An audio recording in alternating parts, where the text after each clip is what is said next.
Bonjour, je m'appelle Nassim et je viens d'Afghanistan et j'ai 32 ans. Moi, j'ai étudié le droit à l'université de Kaboul. Quand on étudie ces matières-là, on comprend bien les droits et le sens d'humanité. Comment on peut protéger quelqu'un, comment on peut défendre les droits de quelqu'un qui est vraiment dans les difficultés ou il y a une justice contre lui. C'est pour ça que ça m'intéresse beaucoup et je me sens que moralement, ça m'a aidé beaucoup de comprendre plusieurs choses.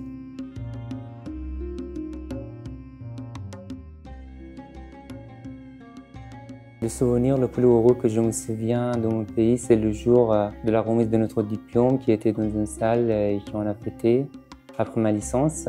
On était presque 100 étudiants qui participaient dans cette fête et comme j'ai bien passé l'année universitaire et ma famille était là, on m'applaudissait, on me disait merci de ton courage. Et il y avait mes collègues aussi qui étaient invités. C'était vraiment une journée très exceptionnelle de ma vie. J'étais un peu stressé parce que j'étais le major de notre promo. J'avais le souci de ne faire pas de bêtises. J'avais la remise des diplômes pour les étudiants, la fête, et on a dansé à la fin. Et jusqu'à la fin, il y avait le repas qu'on prenait, chaque étudiant prenait avec ses invités autour d'une table. Ce qui m'a plus marqué, c'est la parole de mon père. Quand je me suis descendu de la scène, il a ouvert son bras pour me prendre dans son bras et il a dit « Je suis fier de toi ». Et c'était une phrase qui m'a vraiment touché, j'avais envie de pleurer. Ce que j'aimais beaucoup, c'est d'enseigner le droit dans une faculté en Afghanistan. J'ai envie de transmettre, parce que moi j'ai déjà d'expérience d'être instructeur dans les écoles. Et ça me plaît beaucoup. Quand quelqu'un, par exemple, me pose des questions et que j'arrive de répondre à cette question, ça me rend beaucoup de joie. Donc, je ressens que je suis capable de répondre aux besoins de quelqu'un. Et c'est la moindre chose que je pourrais faire. Et je préfère d'être enseignante qu'être avocat ou juriste. Il y a beaucoup de responsabilités. Et je me sens que je ne suis pas capable de mettre en place la justice. Il y a toujours le côté moral et éthique qui m'empêche d'être un juge, etc. Moi, je voudrais dire در پشت چهره هر پناهنده دردهای بسیاری نهفته است.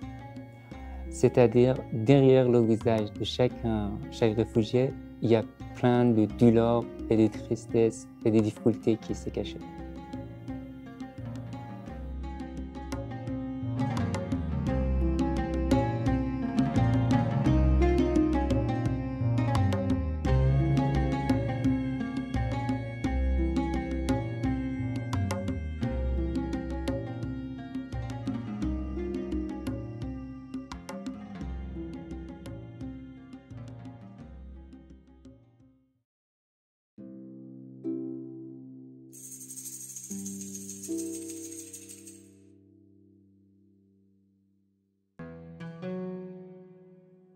Je m'appelle Khadija, je suis née en Iran, mais j'ai d'origine afghane.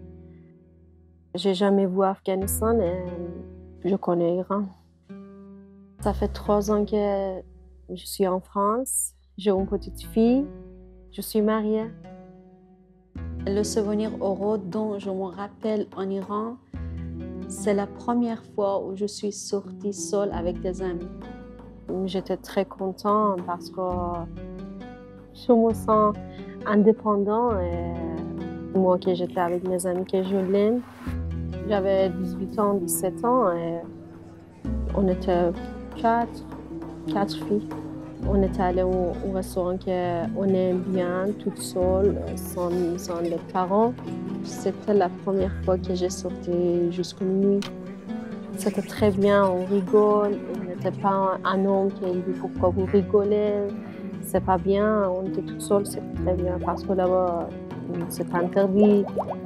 Et pour les femmes, on parle de toutes les choses parce qu'on était libre.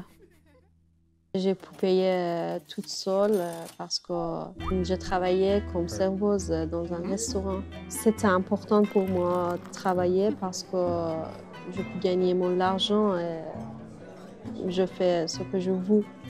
Petit à petit, j'ai pris mon liberté dans ma famille.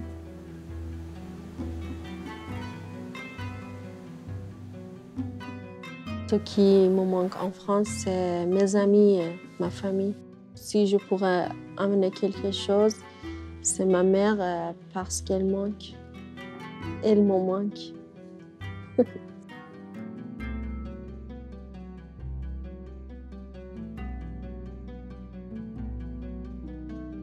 ما هم انسانیم و حق زندگی کردن داریم، حق تحصیل کردن، کار کردن. فقط جایی به دنیا اومدیم که پر از کمبودها و محدودیت‌ها بوده و ما اون حق‌ها رو نداشتیم.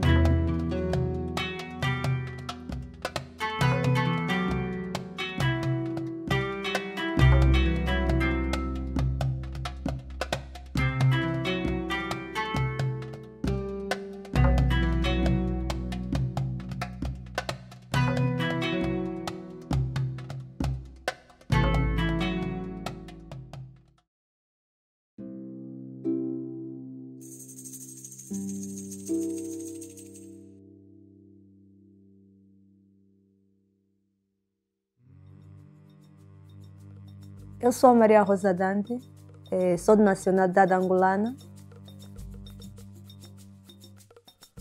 Nasci na província de Luanda. Vivo aqui em França há 1 ano e 2 meses. Tenho 2 crianças aqui em França e uma que ficou em Angola. Angola é um país bonito, particularmente Luanda é uma cidade bonita. Em termos de solidariedade, existe solidariedade. Contar a lembrança boa que eu tive no meu país. Isto foi o ano em que eu perdi a visão. Foi em 2002, quando eu entrei para a escola de Braille. A princípio foi difícil, mas acho que em termos de 2 ou 3 semanas, eu via os alunos todos em volta de mim. Eles passavam a minha experiência com relação à minha nova vida. E pela primeira vez eu consegui sair da escola, que é uma boa distância, até em casa sozinha, com a experiência de um dos colegas meus. Mas graças a eles, eu vi que a minha vida, eu poderia levar uma vida normal. Eles orientavam, porque eu depois pensei que já não poderia entrar para a cozinha, porque sou deficiente visual. Pela primeira vez que eu fui para a cozinha, eu me lembro que experimentei fritar frango. Foi engraçado porque eu tinha uma tampa na mão que protegia o meu rosto. No dia seguinte, quando eu fui para a escola, eu expliquei aos colegas o que se passou. Eles riram bastante e disseram que não seria necessário usar uma placa ou uma tampa como proteção. E orientaram a minha forma correta. De lá para cá, foi muita coisa que eu aprendi, graças a eles.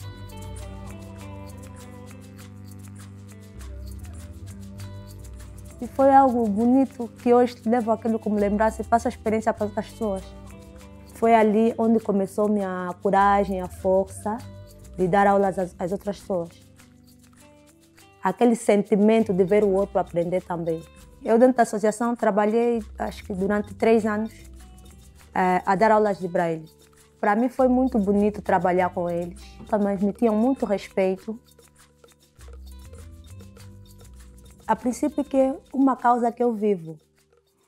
E eu sei que é muito, muito mesmo difícil uma pessoa, deficiente visual no caso, viver em umas condições sem aprender ou então sem estudar. Hoje eu me sinto uma pessoa independente, consigo fazer tudo um pouco. Algo que, tipo, no momento em que eu perdi a visão, pensei que seria impossível para mim.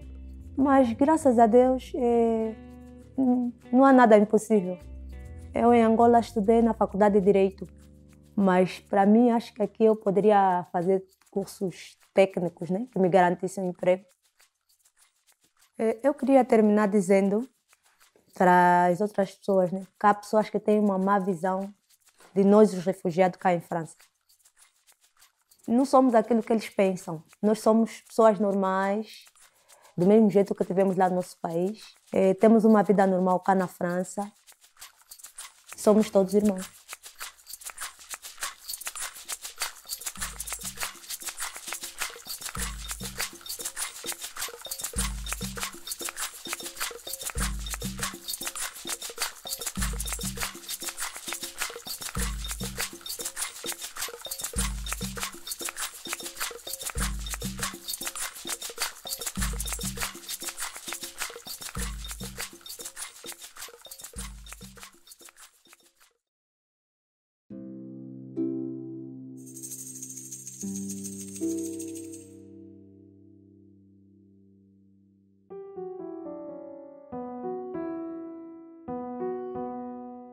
Bonjour, je suis Nino Demouradze, je suis georgienne.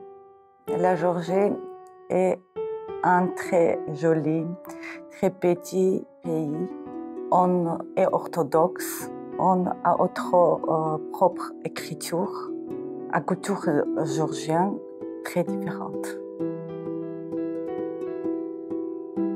Ma famille, toutes des artistes. Je suis professionnelle danseuse, actrice. Ma mère m'a appris la danse quand j'avais 5 ans.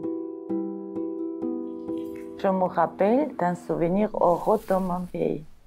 C'était quand je suis montée sur scène pour la première fois. J'avais 10 ans, j'étais habillée de la robe nationalité danseuse géorgienne. Mon père, ma mère et mon frère étaient dans le public, alors j'étais très émue.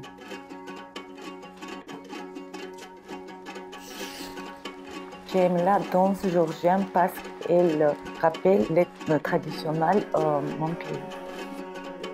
La danse géorgienne a besoin de beaucoup de travail.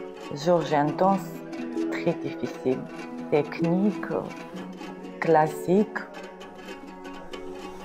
Quand je danse, j'ai reçu beaucoup d'émotions. La danse est pour moi comme un combat. Je travaillais en compagnie, il y a 100 personnes. Ensemble, voyageons beaucoup de pays, en Europe, en Amérique. Avec ma compagnie, on répétait tous les jours. De 9h du matin jusqu'à 16h après-midi. Quand on voyageait, on avait un spectacle tous les jours. En France, je danse toujours à la maison. J'écoute la musique à la carte, je danse.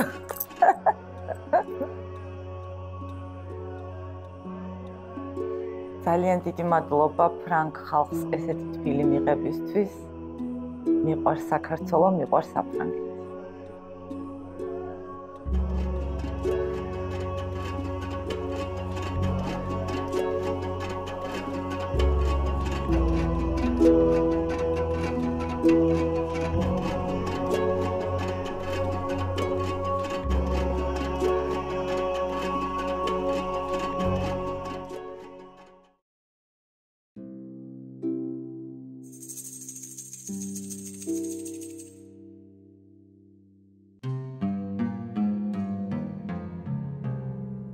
Je m'appelle Oussam Eddine, je suis syrien, j'arrive en France en 2015.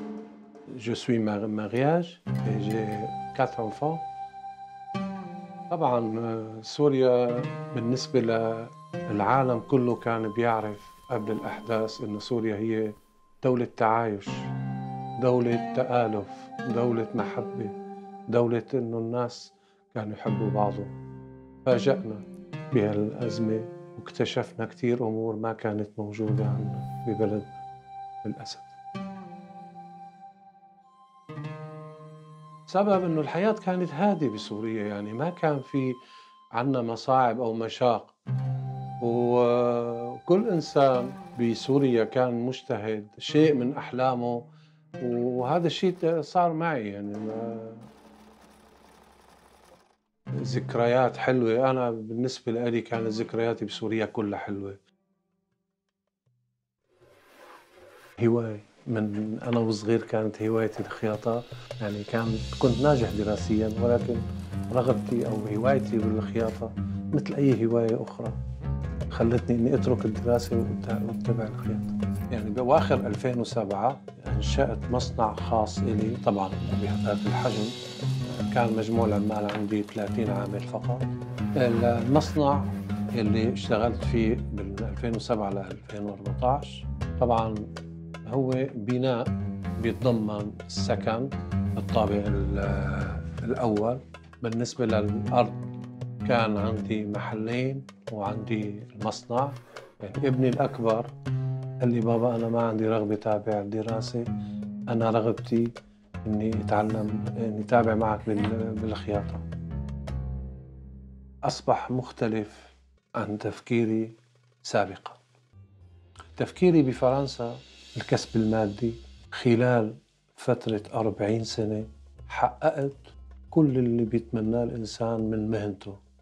من وقت وصولي لفرنسا ولحظة إني رجلي اجت على الأراضي الفرنسية كان أملي الوحيد إني ما أعيش عالي على الشعب الفرنسي، إني أعيش